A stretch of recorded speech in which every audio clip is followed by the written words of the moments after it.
Have you ever been driving down the highway, minding your own business, when suddenly, bam, a brand new $70,000 truck cuts in front of you? Chrome shining like it's trying to blind you, tires the size of your student loan debt, and a monthly payment that could fund a small country. And the crazy part? The guy driving it probably makes less money than you do, like way less. Yet somehow he's cruising around in something that costs more than your entire apartment. Meanwhile, he's complaining about grocery prices like he wasn't voluntarily signing a $1,200 a month sentence at a dealership last week. So what's happening here? How are regular people, teachers, nurses, retail workers, driving trucks that cost more than the median American home? Is everyone suddenly rich? Or is something much darker going on behind the scenes? Now, before we dive into how this whole system works, we need to understand what we're actually dealing with here. Because once you see the numbers, the situation stops being funny and starts becoming, honestly, a little unsettling. The average new car payment in America has now crossed $700, not for a luxury vehicle, not for a sports car, just a normal car. Something your neighbor buys between complaining about rising rent and buying 12 packs of soda on sale. And when it comes to trucks and SUVs, we're not talking $700 anymore. We're talking $900, $1,000, even $1,200 a month. There are people paying more for their car than most people pay for housing. But here's the part nobody seems to talk about. The median American household income is around $74,000. After taxes, that's about $4,800 per month for most families. If your car payment is $1,000, that's more than 20% of your take-home pay. And that's before you buy gas, insurance, repairs, or crazy idea food. So how are people doing this? Are we all secretly making $200,000 and just pretending to be broke for fun? Not exactly.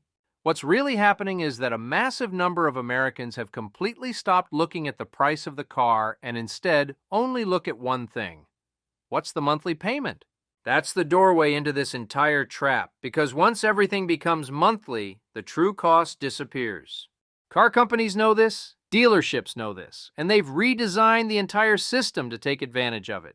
There was a time not that long ago when a car loan meant 36 months, maybe 48 months if you really stretched it. Back then, a car was something you paid off quickly, drove for years, and eventually gave to your cousin when the door handles fell off. But today, 36-month loans are practically museum pieces. The modern American loan is 72 months, 84 months, and yes, even 96-month loans are now appearing. That's an 8-year commitment. The same length as 2 presidential terms. So why would anyone willingly sign a loan that lasts almost a decade? Because the monthly payment magically drops. A $60,000 truck over 4 years might cost $1,500 per month. Spread over 8 years? Suddenly it becomes $850 or $900. The buyer focuses on the lower monthly number and ignores the total cost. And that's exactly the trap. Because when you double the time, you don't lower the price, you just increase the interest.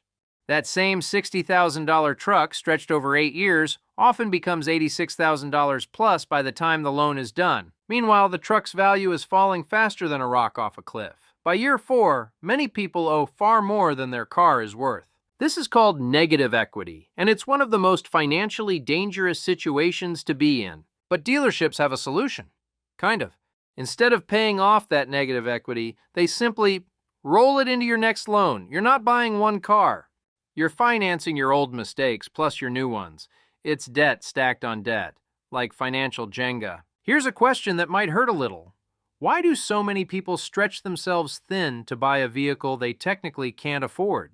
The answer isn't math, it's psychology. Car companies don't sell transportation. They sell identity. They sell status. They sell the fantasy version of yourself. You know those truck commercials with dramatic music, mountains, fog, and eagle crying in the distance?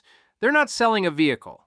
They're selling the idea that you're the type of person who conquers mountains, even if the steepest incline you'll ever drive is exiting a Walmart parking lot.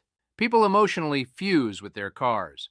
The truck becomes a symbol of who they are, or more accurately, who they wish they were. So the payment stops being $1,000 a month and becomes, this is who I am. And once that happens, something weird kicks in. People start defending the payment.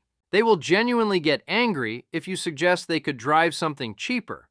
It's like criticizing their car is criticizing their self-worth. Financially, it makes zero sense. Emotionally, it makes perfect sense.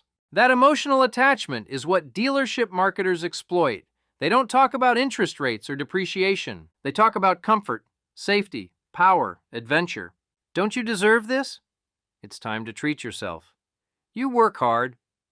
The message is simple. You're not buying a truck. You're buying the upgraded version of yourself. And once that belief locks in, people will restructure their entire lives around that car payment without ever questioning why.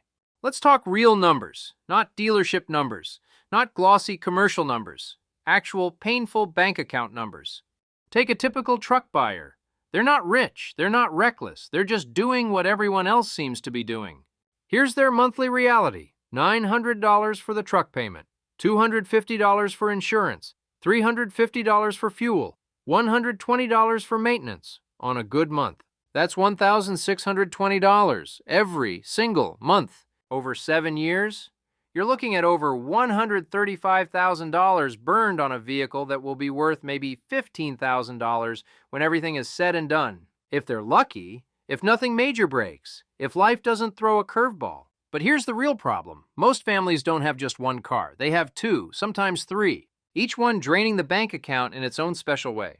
Suddenly, a household can easily be spending $2,000 to $3,000 per month just to keep their cars alive. Before rent, before groceries, before savings, before emergencies. And this is where life starts bending around the payment. People take second jobs.